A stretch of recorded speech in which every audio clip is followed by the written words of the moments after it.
Hi, so I'm back and we're going to do episode 2, Sounds of Sadie. And it's a little bit different. It's something that's very personal and touching to me. And we're actually going to discuss my son's IEP.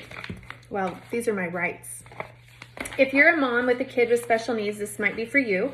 If you're not, then it might not be, or maybe you'll know somebody because maybe this will help them. I'm a very big advocate for children with special needs because my son that has Down syndrome, I don't spend a lot of time fighting for him because, especially in the education system, it's a very broken system, and so I don't fight for him in the education system. If he's happy, I'm happy. I spent about the first 2 years of his life mourning his future. If you understand what that means, it means that he's not getting married. He won't have the same human experiences that I'm going to have. In this earth life, he's not going to drive like a normal driver. Typical driver is what we call him. He's not going to have a job, like typical people, and be after that like CEO position or wanting to move up or do this or do that. They're very content kids. My son is a very, just as long as he's included, he's happy. This last weekend, he didn't go with any of us anywhere. We spent the day in Cedar City watching my daughter perform her last festival performance of 12 years of doing this festival. And he didn't want to go. He knew that he could go with our bishop, our local bishop in the church that we go to, and go hunting, go shoot guns. And so Kyle made sure he had his BB gun. It wasn't loaded, but made sure he had his BB gun, and off he went with the bishop. I texted the bishop picked him up, and he went. And when Willie got back to the house, called me, told me what he was doing, and it was great. So as far as all of that goes, Willie's very, very self-sufficient and independent, and I know that's because of his dad and I. We don't tell him no, and we don't hinder him. He was born with one arm. He puts his socks on by himself. And so when I spent those 2 years, 6 months to 2 years, just mourning and crying, and, now it's time for me to live it because now we're living it. He's 20 years old. He's asked me, Mom, I want a girlfriend. And I said, well, why do you want a girlfriend? Well, I want to kiss a girl. These are all normal feelings that all of these kids have. These are all their desires. They want to be like everyone else. They know that they're not the same. They know that there's something about them that's different, and different's good, right? So he understands this vibe. He gets it. And all I can say is I tell him, this is what I tell my son. I say, God has somebody very special for you, waiting for you in heaven, that will marry you and kiss you and love you all over. And I said, can you wait for her? Because she's going to be very, very special. And he says, yes, I can wait for her. And so that's how I transition and am dealing with some of the things that he sees his siblings moving into. He has lots of opportunities. He's going to serve a mission for his church. He goes to school. He has a job. He works for us in our businesses. He rides four-wheelers, knows how to ride a microwave as long as we help him. He doesn't measure out things very well when we make shakes, so we have to kind of watch that.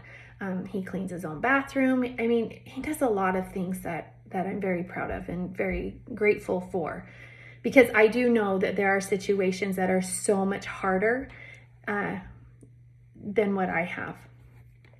And I love those parents for taking on that challenge, because it's a very, it can be very, very hard.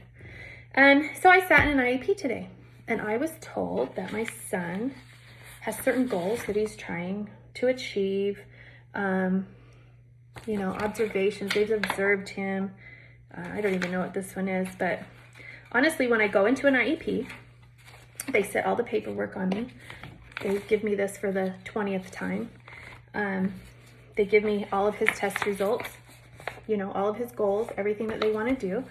And when I sit in IEP, they go, okay, we're going to go over it. And I say, okay. So as we start to go over it, he's like, Willie will participate in a job and social skills after post-high and blah, blah, blah. And I say, just stop. None of this matters to me. And let me tell you why. Because Willie's my son. He goes to post-high because he likes it, not because he needs it. And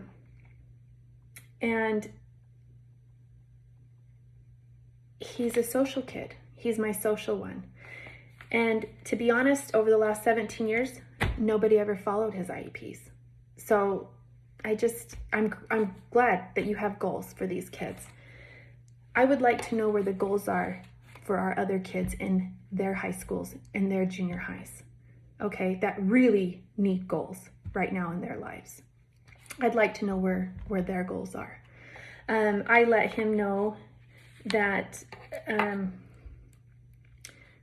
Willie needs to just be included, and that's it. You know, there's not too much. It's not much more simple than that. I know my rights, so if they're not taking care of him, for instance, they don't let him go to foods if he shows up late.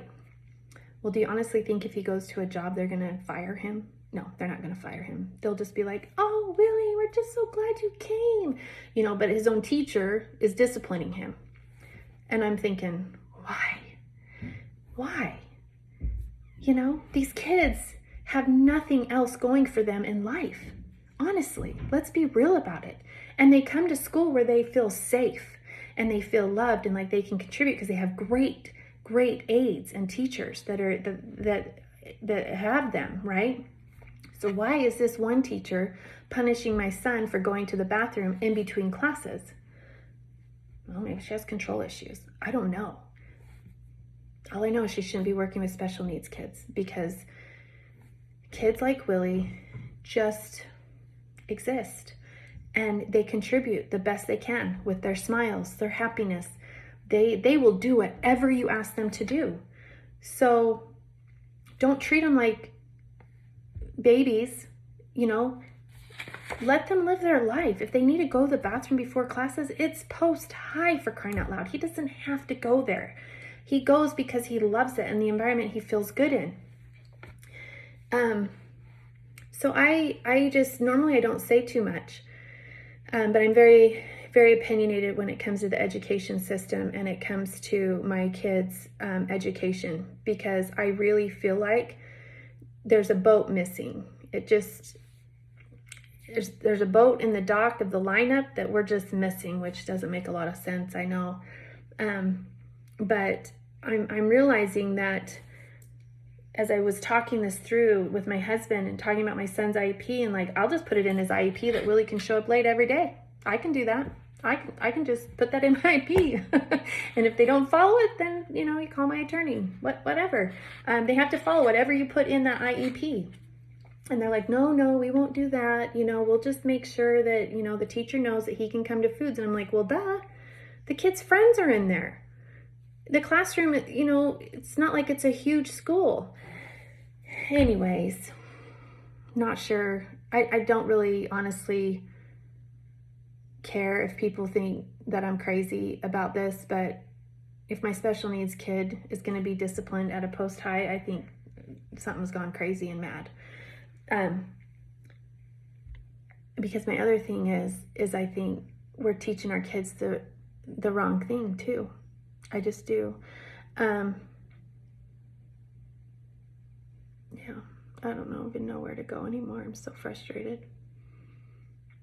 Just so frustrated with the system. You fail a kid in high school and he fails a test, but you don't let him take it over. But yet in life, we're supposed to be teaching them that we forgive and mistakes are okay and that you can repent and do better. You can do better. But our own education system doesn't even teach kids that you can do better. I'm just so confused. Even in college, you can take the test over sometimes, kind of if the teacher likes you. I'm just really confused at this.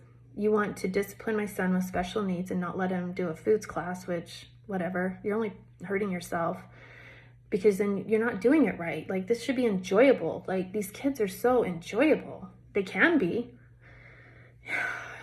So But then our kids fail a test and nobody wants to help them succeed. And maybe all our kids should be on an IEP where we can set goals for them and really find out in their hearts, you know, what they want to do. Like, what motivates them to get up in the morning? What strengthens them? What's hard for them? You know, what are they thinking about? You know, all this just creates your mess that you have today. Oh my gosh, it just creates the mess. You know, you enable kids, you make them entitled, you know, hard work is taken out because, you know, we can't do hard work, because if you're a hard worker, then that must really mean that you got anxiety or you got something wrong with you, or you're just trying to please people. I don't understand it. Like, it's mentally not moving me. I'm confused. There's only one girl in my family that would understand how confused I am. I hope she can help me today. I think you guys are awesome. I think failing forward is the best thing you can do in life. I think that my son can be late to foods and be late wherever he wants to go. It's not teaching him anything. He doesn't retain that message. Do you guys understand this? Like, he's not typical. He doesn't retain the message of like, oh, I can be late, so I'm gonna be late. No, he doesn't think like that. Like, are you crazy? You think like that. I think like that. Although I wouldn't be like that. But he doesn't think like that. He doesn't think, oh, well, I can get away with this. These kids don't try to get away with anything. Do you understand? You create the opportunity for kids to get away with things. But it's the typical kids that try to manipulate it. Not these kids. Yeah, they know they're smart, but they don't think vindictively or consciously to get back at anybody. And that's how this teacher's thinking, is like, well, I'll show him. Dude, how old are you? I mean, honestly, I'm at a loss. So to all the moms that have kids with special needs, I've got your back. And if you need me to come in, I will come in, because I feel very, very strongly that this should be a place where kids should just thrive, and that they should just do the best that they can, and that they should be given, not treated differently in the sense of like, that they don't think for themselves, because they do. Like, if they want to be somewhere, they're going to be there, but they're not vindictive kids. They're not raised like that. They don't think like that. And I think if we gave kids more high fives and knuckles and just really talk straight to them instead of, you know, around them, I really think we'd see some progress. I really do. So maximize yourself every day. Sorry, this went a little long, but peace and blessings. And, you know, common sense, people. Just stick up for what matters and what counts. Common sense. Peace out.